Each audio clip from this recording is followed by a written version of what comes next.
Dr. Balaji Narayanaswamy Ramanathan. This is my channel NNR STR School of Wisdom. Today we will be discussing N. Sriram's explanation on light on the path.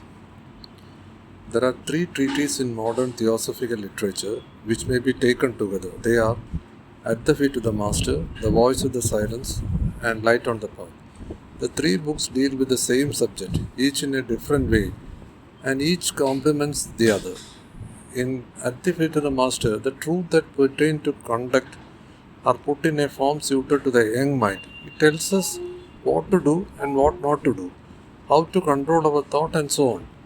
The predominant note in the Voice of Silence is that of compassion for all living beings, and it is a compassion which is allied to soul wisdom.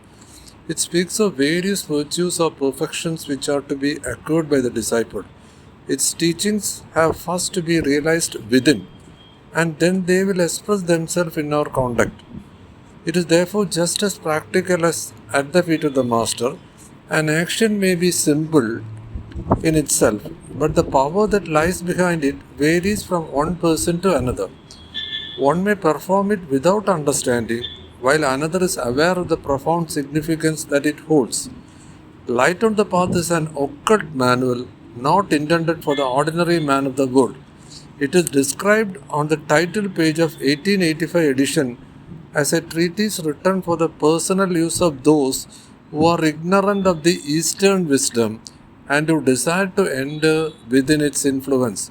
It was written down by Mabel Collins, who collaborated with HPP for some time in the editing of the magazine Lucifer. She did not regard herself as the author, but claimed that it came from one of the masters of the wisdom. In the introduction of C.W. Leadbeater explains its origin and composition. Light on the Path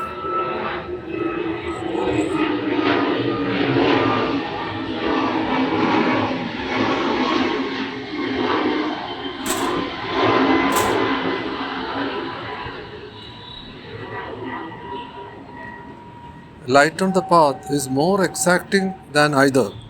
At the Feet of the Master or The Voice of Silence, and it expresses a deep meaning which one cannot comprehend without very close attention. Its statements are hard for those who want to take life easily, who want a rule of life that will allow them a good deal of latitude to indulge their accustomed desires. In Light on the Path, the work that has to be done is stated in more fundamental terms than in any other two books. It calls for the very thorough accomplishment of certain things. It does not permit any half measures. For example, it begins with the injunction, kill out ambition, and not kill out 3/4 of it, but get rid of it, root and branch. And the instructions continue, kill out desire of life, kill out desire of comfort, kill out all senses of separateness, kill out desire for sensation, kill out the hunger for growth. These precepts must govern and stimulate the actions of everyday life. We all want to live our own life, to save our own skin, even at the expense of other people's. We all desire physical, emotional, and mental comfort, something to lean on, something to support us. We all have a natural desire for sensation. In fact, desire for sensation works so automatically that we are not even aware of what is happening. A man with eczema scratches the irritating rash. The scratching gives relief, which is pleasurable. So he will go on scratching the itching place, and even in his sleep, without realizing what he is doing, that is really making the condition worse. It is the same with all other sensations.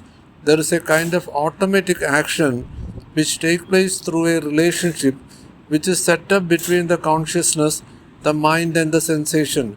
It is somewhat like the action of a siphon. When the liquid rises to a certain level, a vacuum is created and the siphoning action starts automatically. A sensation is like the water which continues to flow through the siphon. It persists once the contact with the pleasurable object is established. Kill out the hunger for growth. 1.7. refers to the desire for importance and for personal stature, which comes from the consciousness of our own abilities. Although this may seem very natural at a certain stage of evolution, it is really a hindrance. Desire in every form is the mainspring of action at the human stage and up to the entry on the path. But even when the path so called has been entered, desire is still there and it can be prolonged by the very satisfaction that is given to the craving which arises. We all must realize this for ourselves, that no desire is ever ended by giving in to it. A man decides to have a final glass of strong drink, he takes it, and for the time being the craving is satisfied. But after a time, because of the satisfaction which he found in it, craving returns in greater strength. And besides this, the delight obtained through the habit grows less. The case of an old man who has lived a life of sexual indulgence, the desire is still strong in him, but the means of gratifying it grows feebler, and the pleasure in it is less. It is only when the enjoyment is fresh, when the whole physical organism is in a state of sensitiveness which has not been diminished by indulgence, then the enjoyment is at its highest. We can pander to our weakness, but we still find that we only condition ourselves further by giving in to them. We can observe that in ourselves, even in small ways. All forms of desire are rooted in separateness, in the belief in the existence of a separate ego. I want, and the more I want, the stronger I feel myself to be inwardly. If the emphasis is on the I, the satisfaction becomes an egoistic satisfaction. I say I am hungry, and it is right for this need to be satisfied. When I say I am hungry, I want food. There is not merely the statement of a need, there is the assertion of myself through the need and the satisfaction of it. Again, self-preservation is instinctive and natural, but there comes a stage when this instinct is transcended because we realize that the sense I is not something to be protected. When there is any such feeling as I must make progress, I must be important, there is I-ness. And the consciousness of the self with the stress on the self as apart from others is fed and fostered. Light on the Path speaks of the Jain weed, 1.4, which overruns our entire nature. The sense of separateness is in thought and feeling, in our action and reaction, and in our judgments. We can see the presence of this multi-headed monster if we examine ourselves honestly. There are a number of sentences which are paradoxical. First, there is the aphorisms, kill out ambition. Later, we are told to work at those work which are ambitious. 1.4. We are not then to cease from action. In fact, we are to be no less energetic than those who are motivated by personal ambition. We might say it is not a motive but an energy which arises from within and fulfills itself. Aphorism 2 tells us, kill out desire of life. When we realize that life and we ourselves are one, and the life is indestructible and eternal, there is no fear of death. The desire for life ceases along with the fear of death because the life is ourselves. But we have to attain that realization. Desire for life means desire for life in particular condition and under certain limitations. Life identified with certain experiences and sensations. Without these, there is no desire for life. Nevertheless, the disciple must respect life as those who we desire it. 1.4. Every manifestation of life is a certain divine fulfillment, and it is not for us to destroy the possibility of the fulfillment. It is because we have a sense of the sacredness of life that we cease from all avoidable and unceasable killings. Kill out desire of comfort. 1.3. These are drastic, difficult injunctions meant for the spiritual athlete who is prepared for an ascetic life. But be happy as those who live for happiness. 1.4. There is no merit in being uncomfortable. It may be good for us to sit erect because that posture is better for the breathing and for our health generally. But sometimes a man embraces pain in order to prove to himself that he can endure it. It gives him a sense of inner control and power, which often only intensifies his ego and self-importance. Aphorism 5 tells us to kill out all senses of separateness, and it goes on to say, do not fancy you can stand aside from the bad man or the foolish man. Remember that the sin and shame of the world are your sin and shame. When we can identify ourselves completely with another person, we do not condemn him, we understand him, even though he may be doing so many things which are disgraceful. If there is only one life, the same sin, foolishness, and ignorance belong as much to us as to others, although it is difficult to realize it.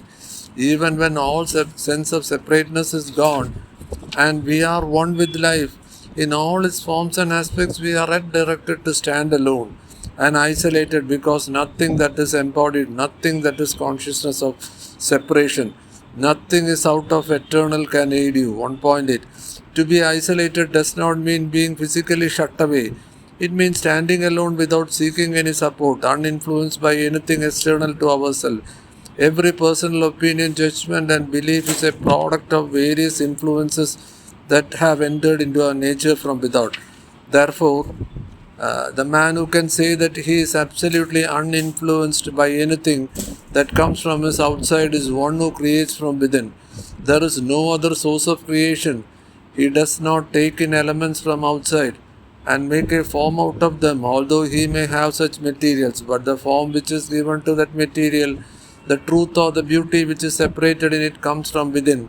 We are one with everybody, yet alone, and it's only the aloneness that the unity is realized. So this is the book from N. Sriram, The Way of Wisdom. Already we have discussed At the Feet of Master by N. Sriram.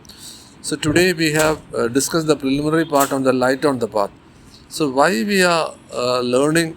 Because there are 3 gems of theosophy. See, the nutshell is very simple. The theosophy life, as Annie Besant has told in the little book, karma, reincarnation, everything should be connected. I have made a lecture on this also. So why I have made this lecture also is very simple. See, what Jiddu Krishnamurti has told. All conflict comes in separateness. That is what Vedanta, or that is what Upanishad, that is Purana says same thing. In separateness, conflict comes. So, is a world outside? No. We are the world. That is also Jiddu Krishnamurti's caption. Then, we say the violence is going outside. There is only one world, Annie Besant says. So, the violence is inside us. Then, awareness. What is the awareness? It's a choiceless awareness. That means we have only a conditioned awareness. We have output-based awareness. We do pranayama for what? We do yoga for what? We do meditation for what? We do dhyana for what? If we say we do it for realization of spirituality, then that is not real. So, the 3 gems says the same thing. Any literature in the world, any religion in the world speaking of spirituality is only one. It's only one. But unfortunately, we belong to those. There is only 2 categories of people. Those who know and those who do not know. From the book At the Feet of Master. Since we belong to the second part, for those who do not know, we feel each is different. So we glorify certain organization, we glorify certain book, we glorify certain religion. See, when we talk to some people, when we talk to different people, we should see with whom we are communing, with whom we are having satsang. Those people who have said there is only one, go with the people, walk with the people, talk with the people. And if someone says some organization is big, some religion is big, don't talk to these people. Let them come. See, this is an inner journey. Annie Besant has clearly told in Theosophy Life, when you enter this path, the first problem you'll be having, you try to correct other people. Never do it. At the Feet of Master is written, their lot of karma is different and your lot of karma is good. Mind your own business. So thank you. We'll continue. And those who have not subscribed, kindly subscribe and share with people who are like-minded. And also click on the bell button and all also. so that you will get notification of all speeches which I make. Thank you very much.